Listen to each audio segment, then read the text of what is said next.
Hey guys, so I want to show you today how to make some super cute wreaths that you can use to decorate anywhere throughout the home. I'm going to be using them in my home to hang off of the back of some chairs in the kitchen, and I'm going to be doing some different ones to hang from windows all around the house. So it is going to start with this really simple wreath that you can pick up, just a basic wreath at pretty much any craft store. I go to Michael's stores a lot, and that's where I got this one. They're normally about $6 a wreath, and everything is constantly on sale there. I actually ended up picking them up for $3 a piece. So when you get the wreath, it's just all smushed together. So what you're gonna do is just start to fluff that wreath out and just fill it out real nice. And I have one already done here. So here you go. I'll show you the difference. Pretty big difference when you get it all fluffed up.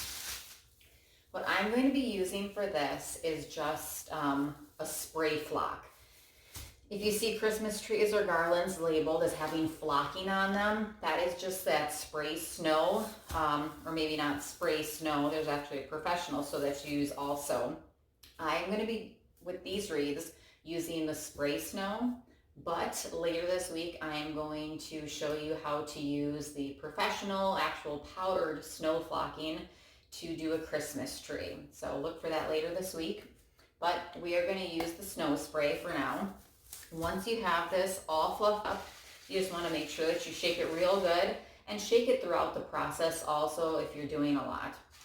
This is not meant to do a heavy flocking on anything. This is meant for a light flocking, and you'll see the finished product here. Light is still pretty good coverage, but you just don't want it to be like mounds of snow on here. So after shaking it really good, you're just going to go ahead and with a nice, steady, even spray, you're going to go ahead and coat over.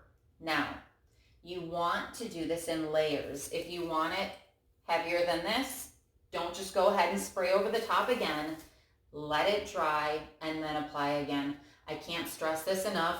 Think about nail polish, right? If you're going to put on 3 coats of nail polish, you don't do one and then immediately go over and do the second and then do the third, because you're just going to end up with this goop. The bottom isn't going to set properly. Same thing with this type of paint, or really any paint. So let this sit, and then after you have let it dry and done a few more coats, this is the product. This is what it's going to look like for you. Just beautiful. So just think you were starting with something this, and this is your end product. Now from here, what we're going to do is hang a bow from the front and then a ribbon from the top so that you can hang it from a chair. Show you what the product looks like. Here is one completed,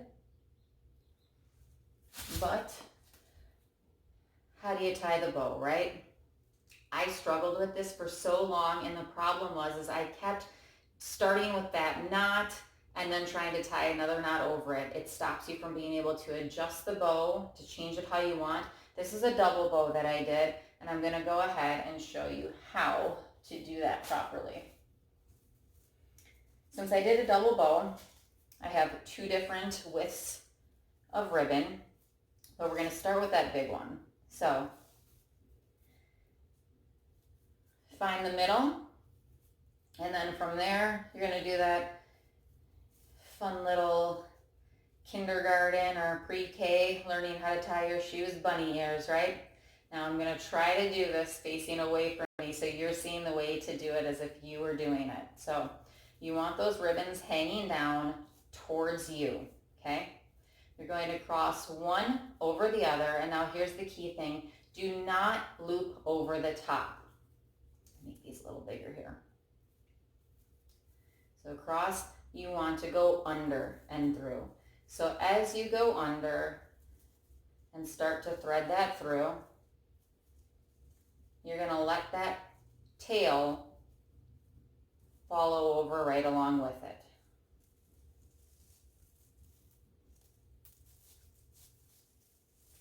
And then pull it nice and tight. Now the key with this, don't worry, okay? If you pull it tight and you end up with these little tiny tails hanging off the end, don't fret. It's a very simple adjustment. All you're gonna do is hold down that center and then pull the tail back through. And then you can go ahead and fluff it to get the look that you want. Now, I'm going to change the angle of the camera here so that you can see my next step for threading this smaller one through. Okay, so here is the larger bow. You want to make sure that this isn't too tight. You need it to be loose enough that you can thread the ribbon through. So we're going to do that same concept of finding the middle here and getting that one bunny ear. So you're only going to do one this time. Now, you want the tail to be on the bottom with the loop coming over the top. Once you have that, with that tail down, you're going to thread that loop through that center knot. Okay. Once you have that through, you're going to take that longer piece of ribbon that's going to make your other bunny ear, and again, with the tail on the bottom, you're only threading the bottom through this time. So you're creating the loop. So make sure you're going underneath all of the other ribbon here. Thread it through the opposite side.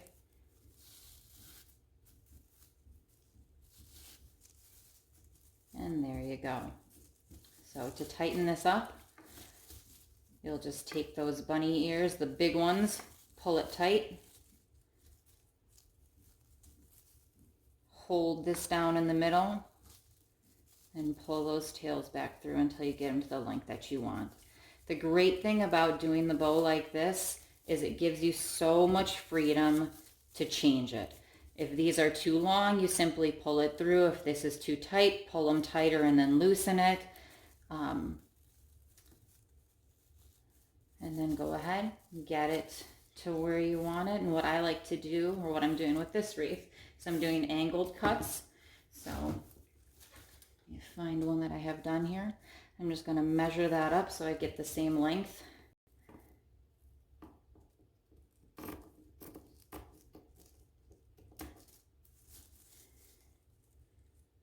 And then there you go. That's just like that. And you have your ribbon. Also make sure that you are using ribbon that has wire in it so that you can get it to form just the way you want it. But once you're done, there is your completed ribbon.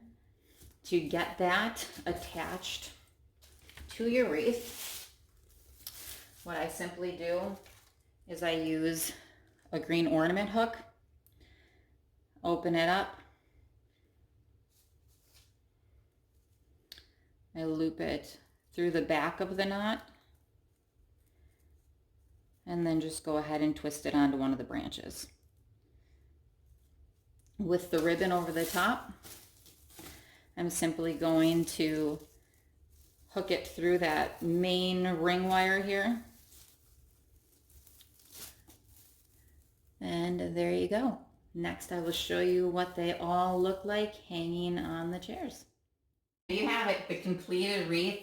Absolutely love it. They are so easy to do. Again, you can use any size wreath, any type of ribbon that you want, double bows, single bows. You can even add some little additional wreath sticks throughout here, different ways to decorate it, but very happy with the end product. And like I said, cheap and so easy to do.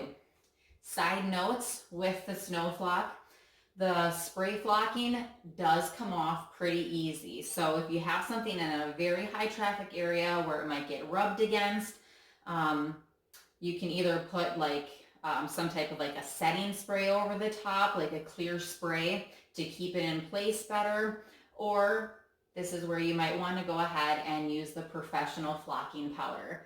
And I'm going to be showing you guys that later this week as I do a Christmas tree. So look for that. And in the meantime, have fun DIYing your own wreaths.